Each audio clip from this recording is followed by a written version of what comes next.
Howdy team. We are going to work on step 3 now with Excel cell B2 selected right here. It asks us to auto-fit the format. When you see a cell with the number symbols, hashtags, or pound sign they're called, that means not that you've made a mistake, but that the column is not wide enough to read the data. One way to change this is to go over to the Home tab, to the Cells panel, to Format, and come down to, we're going to Column Width, Auto Fit Column Width. So when we do that, Excel will see how much data is in the widest part of the column and make it so we can read it all. And there we have it. One other way to do this is, say you're seeing the hashtags like you are, you can put your cursor between each column till it makes a cross.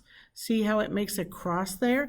Double click and Excel will auto fit for you. I believe the way the assignment is looking for you to do this today, however, is to go over to the Cell panel on the Home tab, click Format, and go ahead and go down to Auto Fit Column Width. I'd save, and that's the end of step 3.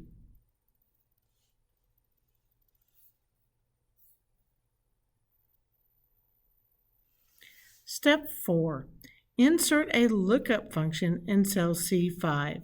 So we're kind of finished over here with cell B2. We're going to come over here to cell B5. And yours should look like this. And I'm going to click right here. And I'm looking, so you know where I'm working at. I'll make it red.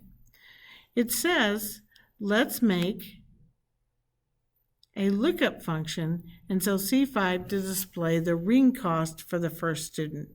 All right, let's talk about this just for a moment before we get into this formula. Dotson has bought a silver ring, and what we're trying to understand is how much Dotson's going to pay for that silver ring. Well, right here, if we look down in our table array, a silver ring costs $400, right? And a gold ring costs $550. And a titanium ring costs $700. And a platinum ring costs $750.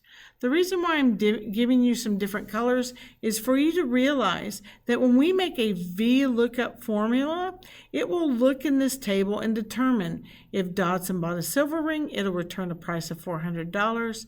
And if Broadnax bought a gold ring, it will return a price of $550, and so forth all the way down the column. VLOOKUPs look up to a table for multiple components. Let's get started in making our formula, right? So I'm going to click in the cost.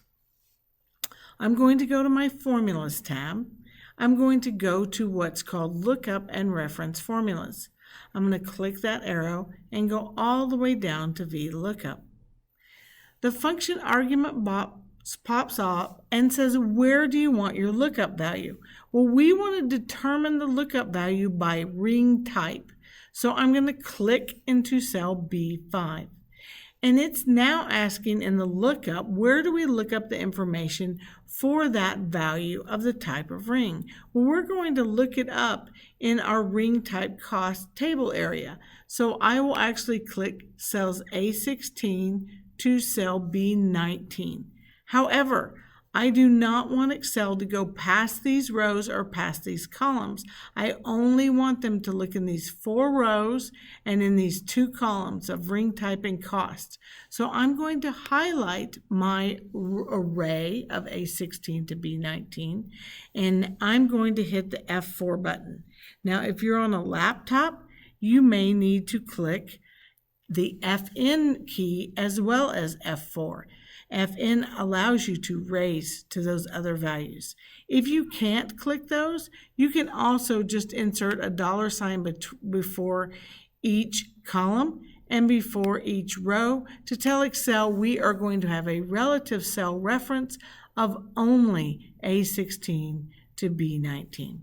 Column index is where do we find those costs of those rings? Well, that happens to be in the second column of our table array. So I will type 2 there. And in the range lookup function, I will put a logical argument of false. Once we have B5 for our lookup value, our table array of A16 to B19 with those absolute values represented by $signs, column index of 2, and a range lookup of false, we're ready to go with this formula. Click OK, and we will check. Did Dodson, who bought a silver ring, pay $400? Yes, he did. Let's see how much titanium Birch would pay for the titanium. We can go ahead and go on down to our next question, which was to tell us to move those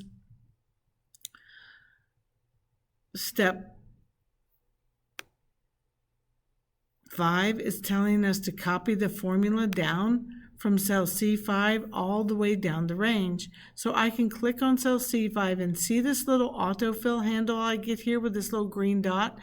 I make my cursor go to the black cross, I pull it down, and now we filled in our formula all the way down our cells. What I want to check now is to make sure that those cells have given us the right value. So let's see, a titanium ring should be $700.